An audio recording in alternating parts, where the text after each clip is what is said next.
a primeira vacina contra a dengue disponível na rede pública. Uma quantidade de doses que só vai poder ser aplicada em uma parcela pequena da população. Uma doença com números alarmantes que deve preocupar ainda mais em 2024. Eu sou o Antônio Mami, esse aqui é o Durma Com Essa, o podcast de notícias do Nexo.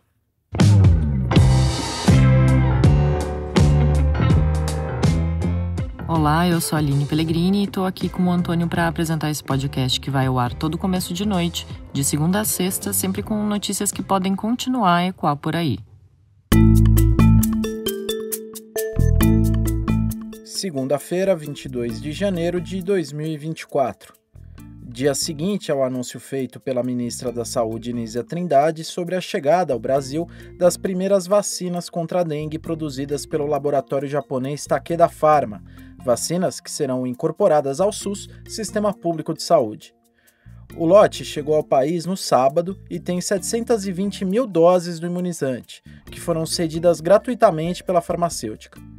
O acordo entre o governo federal e a Takeda prevê ainda mais 600 mil doses gratuitas e outras 5 milhões e 200 mil que foram compradas, num total de pouco mais de 6 milhões e 500 mil doses.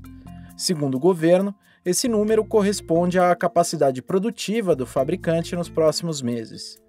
A vacina é aplicada em 2 doses, ou seja, o volume negociado pelo Brasil com a Takeda Pharma vai poder atender cerca de 3 milhões e 200 mil brasileiros, algo em torno de 1,5% da população do país. É um número que não é suficiente nem para vacinar as 30 milhões de crianças e adolescentes de 6 a 16 anos, que são o grupo-alvo da campanha de vacinação que começa em fevereiro. Mas a inclusão da vacina no SUS é um passo importante para combater a doença que é motivo de crise no Brasil. A vacina da Takeda Pharma, chamada Qdenga, foi aprovada em março pela Anvisa, a Agência de Vigilância Sanitária Brasileira. Ela é aplicada na rede privada desde julho de 2023 e em dezembro o Ministério da Saúde confirmou a sua inclusão no cronograma de vacinação de 2024. A Qdenga pode ser aplicada em pessoas que nunca tiveram dengue e vai ser a única vacina contra a doença disponível na rede pública. A Qdenga inocula vírus atenuados da dengue nos pacientes, vírus modificados para não infectar as pessoas com a doença. Os estudos apresentados pela Takeda Pharma para a Anvisa mostraram que a aplicação da vacina reduz em 90% os casos de hospitalização. O período de proteção depois da segunda aplicação da vacina é de 12 meses. A Anvisa ainda não aprovou a aplicação do imunizante em idosos que fazem parte do grupo de risco da doença, porque ela não afastou os riscos deles desenvolverem a dengue após a vacina, já que os idosos têm a imunidade mais baixa. Pelo mesmo motivo, a Qdenga é contraindicada para gestantes e lactantes. Também é contraindicada para pessoas com algum tipo de imunodeficiência ou pessoas que estejam sob algum tratamento imunossupressor. O Ministério da Saúde, então, priorizou a aplicação em crianças e adolescentes em idade escolar. De acordo com a pasta, as vacinas vão ser destinadas a cidades de mais de 100 mil habitantes que tiveram alta transmissão nos últimos 10 anos. Representantes do governo federal devem se reunir nessa semana com gestores locais para definir quais vão ser as cidades contempladas e a estratégia de vacinação. Enquanto isso, secretarias estaduais divulgam dados da evolução da dengue nesse começo de 2024, que apontam para um cenário ainda mais preocupante do que o registrado em 2023, um dos piores da história da doença no Brasil.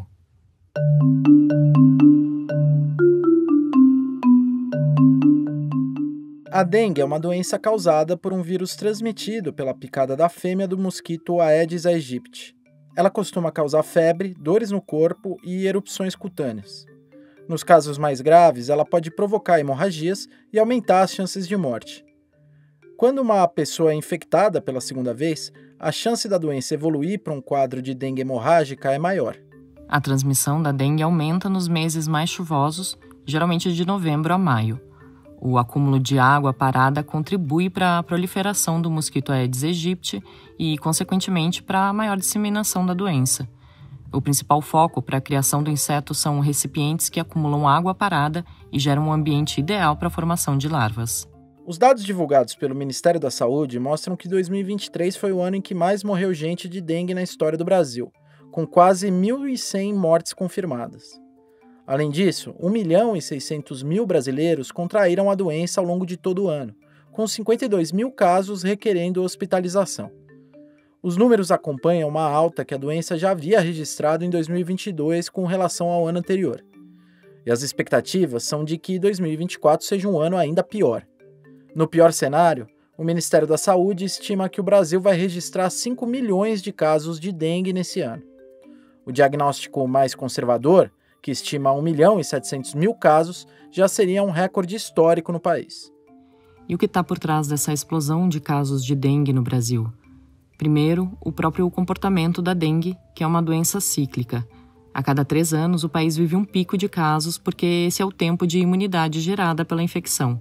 Além disso, os sorotipos da doença que não predominavam no Brasil começaram a circular mais recentemente, sorotipos para os quais pessoas que já contraíram a dengue não estavam imunizadas. Para além dessas questões intrínsecas ao vírus, fatores externos contribuíram para o cenário atual. Fatores ambientais, por exemplo, que são centrais. O ano de 2023 foi o mais quente em 125 milênios no planeta, por conta da mudança climática e do fenômeno El Niño. Esse calor acelera o metabolismo do Aedes aegypti e permite que ele se reproduza com mais facilidade. E ainda tem repercussões tardias da pandemia de Covid-19. Isso porque nos meses mais graves da doença, as pessoas ficaram sem sair de casa e a transmissão de dengue ficou represada. Depois, com mais gente sem imunidade circulando nas ruas, mais gente ficou sujeita à picada do Aedes aegypti e ao desenvolvimento da doença. O Carlos Fortaleza, médico infectologista e epidemiologista da Unesp, Universidade Estadual Paulista, também apontou a situação da máquina pública como um fator que ajudou a agravar o quadro. Ele diz que muitos servidores estratégicos do Ministério da Saúde que trabalhavam na prevenção da dengue foram afastados ou deixaram a pasta sob o governo do ex-presidente Jair Bolsonaro, entre 2019 e 2022. Isso teria acabado atrapalhando o trabalho de controle da doença.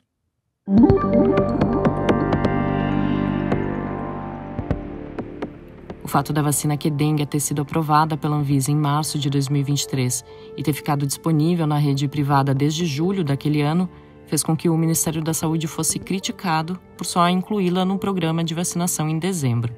Isso porque, num primeiro momento, o governo priorizou o desenvolvimento de uma vacina nacional pelo Instituto Butantan, um imunizante que está em fase avançada de estudos clínicos, mas que só deve ser examinado pela Anvisa no fim de 2024. Mas eu quero dizer também que, no caso de dengue e chikungunya, as vacinas não serão o único instrumento. Nós temos que trabalhar também com tecnologias que impactam na circulação dos vírus. Essa que você ouviu aí é a ministra da Saúde, Nízia Trindade, numa entrevista concedida a jornalistas em julho de 2023. Ela disse que já estava negociando a compra da Qdenga e que também apostava na vacina do Instituto Butantan, para não ter que depender de fornecimento de outros países. Mas ela também disse que os imunizantes não seriam, ainda mais no primeiro momento, as únicas ferramentas necessárias para combater a dengue.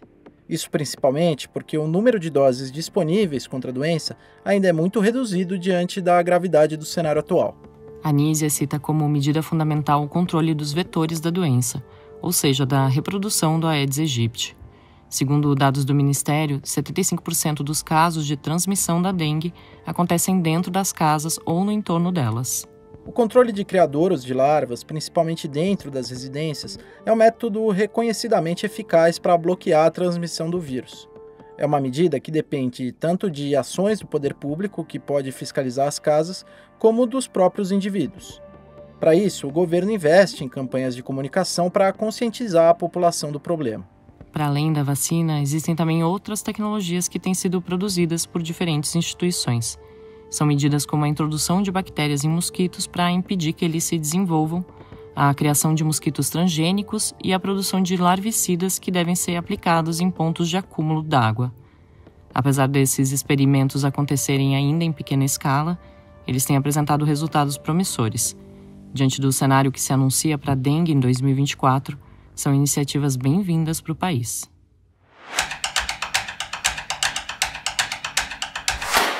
Milhares de alemães foram às ruas no domingo para protestar contra o AfD, partido de extrema-direita da Alemanha. O Marcelo Montanini escreveu um texto sobre isso e vai falar do assunto com a gente. Marcelo, quais são os motivos desse protesto agora? As manifestações começaram após uma reportagem do site alemão Correctiv, publicada em 10 de janeiro, revelar uma reunião secreta com membros do partido e influenciadores neonazistas, ocorridas em novembro de 2023, cujo tema principal foi um plano de remigração, que se trata de um eufemismo usado pela extrema-direita alemã para se referir à expulsão ou deportação em massa de imigrantes e seus descendentes, nesse caso até de pessoas com cidadania alemã com origem em outros países. O plano contraria os direitos fundamentais previstos na Constituição alemã de que ninguém pode ser discriminado com base na sua origem familiar, étnica e nacional, raça ou língua, e também remete às deportações e assassinatos em massa promovidos pelo nazismo. Diante disso, a sociedade e políticos reagiram. A primeira manifestação ocorreu em 14 de janeiro em Potsdam. No final de semana, no último sábado e domingo, diversas cidades como Berlim, Colônia, Hamburgo e Munique realizaram atos e que reuniram milhares de pessoas contra a AfD. E Marcelo, qual é o espaço desse partido, AfD, hoje na política alemã? A AfD é a sigla de Alternativa para a Alemanha, que é um partido populista de extrema-direita que surgiu em 2013 e que tem como principais bandeiras a oposição à União Europeia e a imigração. A legenda começou a ganhar notoriedade com a crise migratória na Europa em 2015 e conseguiu suas primeiras cadeiras no parlamento alemão 2 anos depois, em 2017.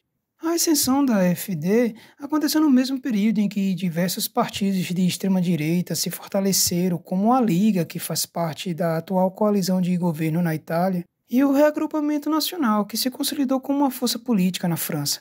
Fora da Europa, Donald Trump se elegeu presidente dos Estados Unidos. Em 2023, a AfD elegeu seus primeiros prefeitos no país e em 2024 o partido tem a oportunidade de ganhar ainda mais espaço na política alemã. Em setembro acontecem 3 eleições estaduais, na Turíngia, na Saxônia e em Brandemburgo. E a AfD está em primeiro lugar nas pesquisas de intenções de voto nos 3 pleitos.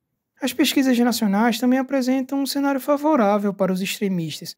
Se a eleição alemã fosse hoje, a AfD teria entre 22% e 24% dos votos, tornando-se a segunda força do parlamento, atrás apenas da União Democrática Cristã, de centro-direita, e à frente dos sociais-democratas, partido do primeiro-ministro Olaf Scholz. O texto do Marcelo você lê em nexojornal.com.br.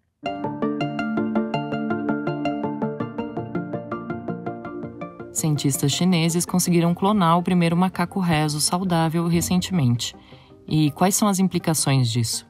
Quem responde pra gente é a Mariana Vick, que escreveu um texto sobre o assunto para Ponto Futuro, editoria do Nexo, que tem a ciência como um dos seus temas-chave.